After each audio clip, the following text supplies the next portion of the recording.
ain't never been on a plane. It's a pilot. It's two pilots, and then it's the what is called the person that co-pilot. Yeah, no, not the co-pilot. Stewardess. Yeah. So he was right in the middle, so it blocked the door of the plane. So I asked him like, what's going on? He couldn't open the door, so I jumped up and kicked the door to let everybody out. Because now I was thinking that the plane was going to catch on fire. So I'm definitely grateful for overall all that. And they say you sustained an injury. Was that where was it and how was it? No, I ran through the grass and it had like what is it called? Porcupine. Like cattails in your foot or something?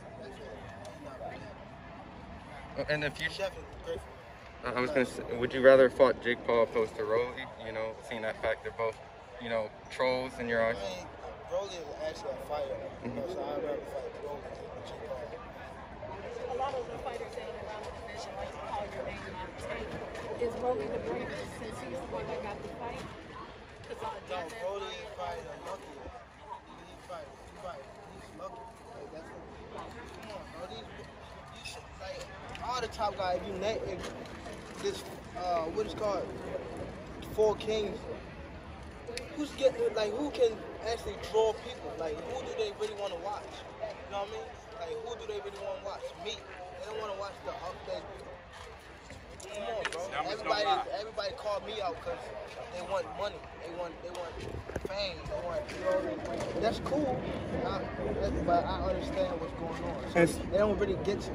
And speaking of that, Tank, there's been folks that have called you out, but the last two guys have paid a hefty price to get in there with you. Talk about the punishment that you talked about wanting to punish Rolly. Tell us about that. Just regular boxing. I see a lot of people saying stuff about like I'm scared to fight other people.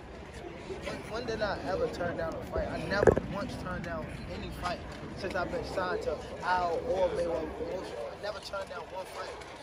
Guys right here, you can answer right now. I never turned down one fight. Never. So all this, I'm scared to fight such as I fight all of them.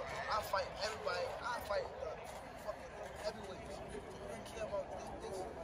This is nothing. I survived a lot of stuff.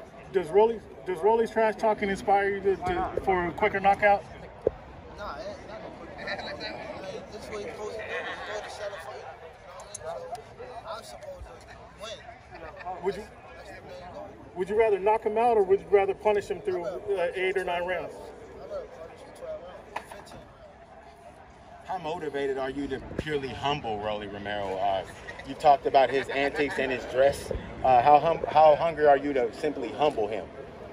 It's a low part of me want to humble, but it's more about going out there and do the job. Don't never forget the sight of the job. You know what I mean? This is boxing. That's what happened.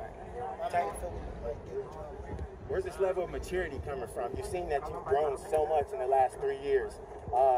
I know it's probably the birth of your daughter.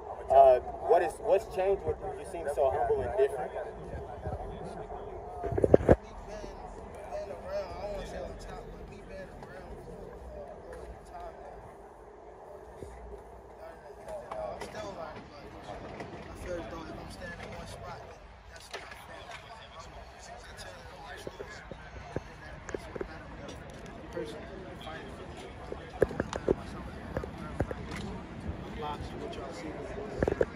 With us being in LA, a lot is made about Mexican style boxing, and your style is pretty much just about Mexican style. Do you think, well, I'm talking about coming forward and just banging the guy out. I mean, that seems to be the goal in boxing, and you seem to be one of the bravest guys in your division. Talk to us about standing in the pocket and trading the way that you do.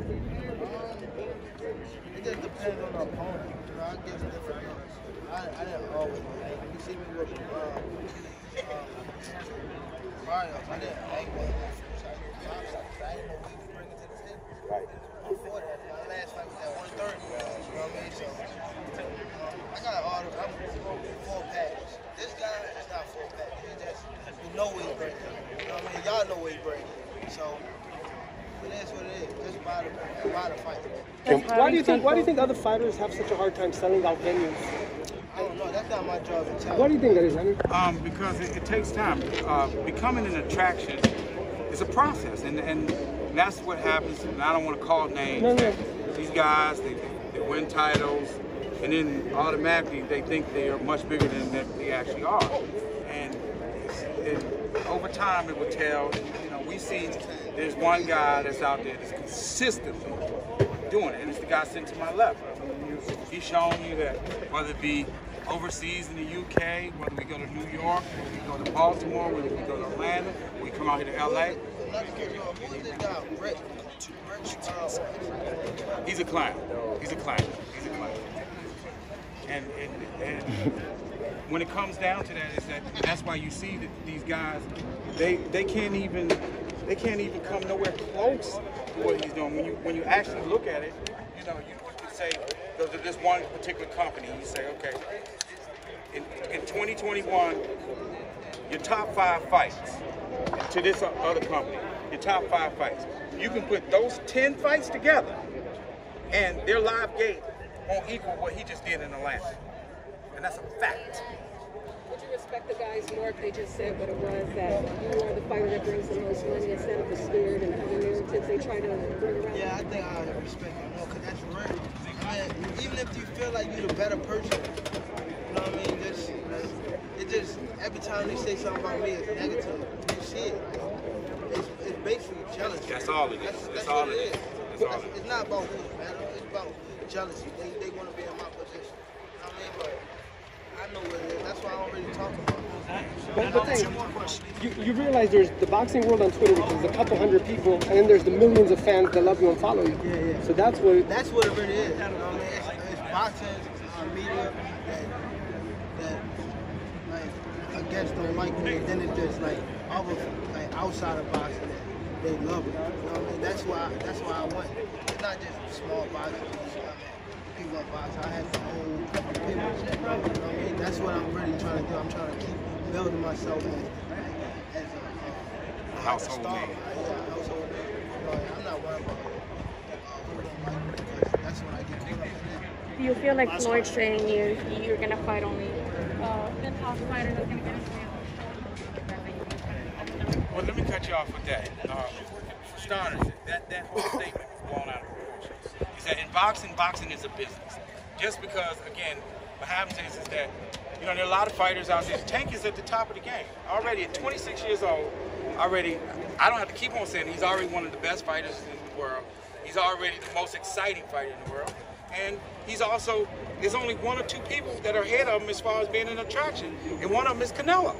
Okay, and look how long he's been in the sport. And look how long, what his fan base is. And Tank's just getting better and better each and every fight. That's why we're bringing this fight out here to LA. You know, some people say, oh, well, why didn't y'all go back to Atlanta? We know that, guess what?